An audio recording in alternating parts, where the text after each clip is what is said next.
എല്ലാവരും ശ്രദ്ധിക്കണം. കൊരിന്ത്യ ലേഖനം നമ്മൾ വായിക്കുമ്പോൾ ആ കാലഘട്ടത്തെ കുറിച്ച് രേഖപ്പെടുത്തിയിരിക്കുന്നത് ഇന്ന് എന്നാണ്, ഇപ്പോൾ എന്നാണ്. നമ്മുടെ രക്ഷാ ദിവസം എന്നാണ്? ആരെങ്കിലും പറ. ബൈബിളിൽ രേഖപ്പെടുത്തിയിരിക്കുന്നത് നമ്മുടെ രക്ഷാ ദിനം എന്നാണ്? ഇന്നാണ്. ഒരല്ലേ പറഞ്ഞാട്ടെ. കുറെ കാലത്തിന് മുമ്പേ ലോട്ടറി ടിക്കറ്റ് വിൽക്കുന്ന എല്ലാ കടകളിലും നാളെ നാളെ നാളെ നാളെ എന്ന് വിളിച്ചോണ്ടിരുന്നു. ഇപ്പൊ കുറെ കാലഘട്ടം കൊണ്ട് അവർ പറയണേ ഇന്ന് ഇന്ന് ഇന്ന് എന്ന് വിളിക്കാൻ തുടങ്ങി. അപ്പൊ തിരുവചനം പറയുന്നത് നിങ്ങളുടെ അനുഗ്രഹകാലം ഇന്നാണ്, അനുഗ്രഹ വർഷം ഇതാണ്, ഇതാണ് അനുഗ്രഹത്തിന്റെ മാസം. വേദപുസ്തകത്തിൽ വായിക്കുമ്പോൾ പൗർണമി, അമാവാസ എന്നുള്ള ദിനങ്ങളെ കുറിച്ചെല്ലാം രേഖപ്പെടുത്തിയിട്ടുണ്ട്. മാസങ്ങളും തീയതികളും രേഖപ്പെടുത്തിയിട്ടുണ്ട്. ഒരാഴ്ചവട്ടത്തിന് എത്ര ദിവസമുണ്ട്? ഒരാഴ്ചവട്ടത്തിന് എത്ര ദിവസമുണ്ട്? അപ്പൊ 7 പറ. ആർക്കറിയാം? ഒരാഴ്ചവട്ടത്തിലുള്ള 7 ദിവസവും വന്ന് പറ. ഒരാൾ പറ. മൈക്കില് പറയണം. ഒരാൾ വാ. നീ പറ. ഇവള് നിങ്ങൾക്ക് അറിഞ്ഞൂടല്ല. ഇവള് മലയാളം പറയും, ഇവ ഇംഗ്ലീഷ് പറയും. ഞായർ, തിങ്കൾ, ചൊവ്വ, ബുധൻ, വ്യാഴം, വെള്ളി, ശനി. ഇംഗ്ലീഷ് പറ.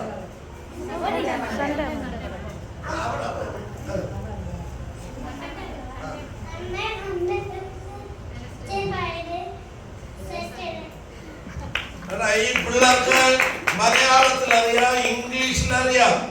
12 മാസങ്ങൾക്കും 12 പേരുണ്ട് അല്ലേ?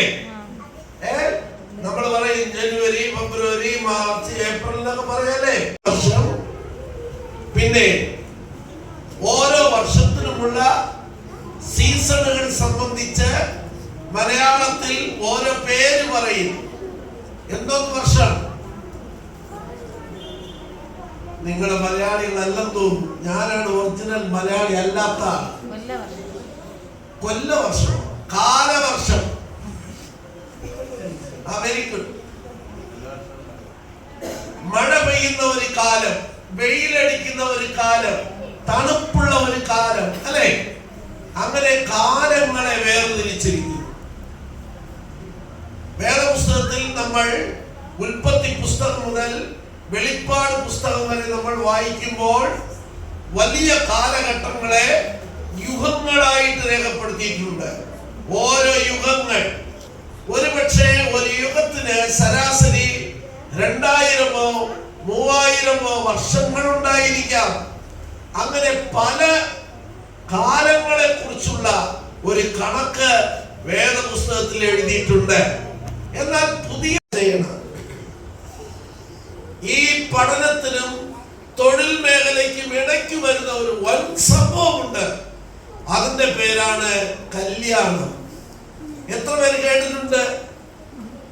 കല്യാണം എന്ന് കേട്ടപ്പോ നിങ്ങൾക്ക് ചിരി വരെയില്ലേ? ചിലർക്ക് കല്യാണം എന്ന് പറഞ്ഞാൽ മൂക്കുമുട്ട ആഹാരം കഴിക്കാം. ചിലർക്ക് കല്യാണം എന്ന് പറഞ്ഞാൽ നല്ല വസ്ത്രം എടുക്കാം. ചിലർക്ക് കല്യാണം എന്ന് പറഞ്ഞാൽ ഒരു ടൂർ പോയിട്ടൊക്കെ വരാം. ചിലർക്ക് കല്യാണം എന്ന് പറഞ്ഞാൽ 5-8 ഐസ്ക്രീം ഒന്നിച്ച് മാറി മാറി വാങ്ങി കുടിക്കാം. എന്തെല്ലാം പ്രതീക്ഷകളാണ്. പക്ഷേ അന്നാണ് 2 പേർ അറസ്റ്റ് ആകുന്നത്. ഒരു രക്ഷയില്ല. പിടിപെട്ടത് തന്നെ. ഇനി കുടഞ്ഞാലും തള്ളിക്കളഞ്ഞാൽ അതെന്ത് ചെയ്യില്ല, പോകില്ല. അതുകൊണ്ട് കല്യാണം കഴിക്കേണ്ട സമയത്ത് കല്യാണം കഴിക്കണം. Very good, very good.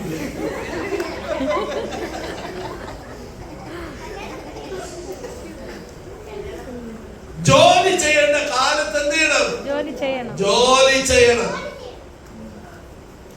ഞാനൊരു സഭയിൽ പോയി. നല്ലൊരു മേസ്ത്രിയാണ്. അദ്ദേഹത്തോട് ചോദിച്ചു, പണിയൊക്കെ ഉണ്ടോ? എന്ത് പറയാൻ വാസന, പണിയൊന്നും ഇല്ല. ഞാൻ പറഞ്ഞു, നിങ്ങളൊരു നല്ല പണിക്കാരനാണെങ്കിൽ നിങ്ങൾക്ക് പണി കിട്ടുമല്ലോ എന്ന് ഞാൻ പറഞ്ഞു.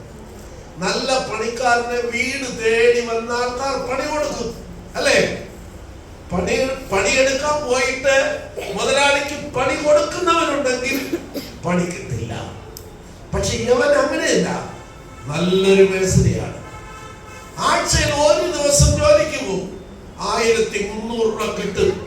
ഒരാഴ്ചയും 1300 വെച്ച് തട്ടിക്കൊട്ടിയിട്ട് ഭാര്യയോടും അപ്പനോടും പറയും, വേറെ ജോലിയൊന്നും ഇല്ല. നിവൃത്തിയില്ലാതെ വരുമ്പോ അടുത്ത തിങ്കളാഴ്ച ഒരു ദിവസം എന്ത് ചെയ്യും? ജോലിക്ക് പോകും. എവന്റെ പേരാണ് ജോലി കള്ളൻ. ആരോഗ്യം ഉള്ളപ്പോൾ എന്ത് ചെയ്യണം? ഇതൊരു കാലം, എല്ലാ കാലത്തും പണിയെടുക്കാൻ പറ്റില്ല. അപ്പൊ വയസ്സാവും. ഒരു കാര്യം ഇന്ന് പ്രത്യേകം പറഞ്ഞേക്കാം, വയസ്സാകുമ്പോ ആരും മരിക്കാൻ മറന്നു പോകരുത്. ഒരു അല്ലേലെ പറഞ്ഞോട്ടെ, വയസ്സായവരെല്ലാവരും അല്ലേലെ പറഞ്ഞോട്ടെ. മറക്കാതെ മരിക്കേണ്ട സമയത്ത് എന്ത് ചെയ്യണം? അല്ലെങ്കിൽ അത് വലിയ വിഷമായിട്ട് മാറും. എല്ലാത്തിനും ഒരു കാലമുണ്ട്. ഈ കാലങ്ങളെ സൃഷ്ടിച്ച ദൈവം പൊട്ടനൊന്നുമല്ല, അവൻ ജ്ഞാനികളുടെ ജ്ഞാനിയാണ്. നമ്മുടെ ജീവിതത്തിലും ആ കാലങ്ങൾ കർത്താവ് നമുക്ക് തന്നിരിക്കുകയാണ്. വേദപുസ്തകം പറയുന്നു, രക്ഷിക്കപ്പെടേണ്ടത് എന്നാണ്? മക്കൾ പറ, രക്ഷിക്കപ്പെടേണ്ടത് എന്നാണ്? ഇന്നാണ്. രക്ഷിക്കപ്പെട്ടില്ലെങ്കിൽ ഇന്ന് എന്ത് ചെയ്യണം? രക്ഷിക്കപ്പെടണം. സ്നാനമേൽക്കേണ്ടത് എപ്പോഴാണ്? സ്നാനമേൽക്കേണ്ടത് എപ്പോഴാണ്? വചനം പഠിച്ചവർ പറ. ഇപ്പോൾ. വാർഷികമൊക്കെ ഇപ്പൊ കൈ ഉയർത്തിയാൽ ഇപ്പൊ സ്നാനം.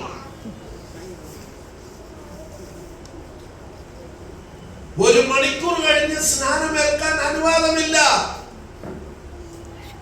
അഭിഷേകം പ്രാപിക്കേണ്ടത് എപ്പോൾ? ഇപ്പോഴാണ്. അങ്ങനെ വേദപുസ്തകത്തിൽ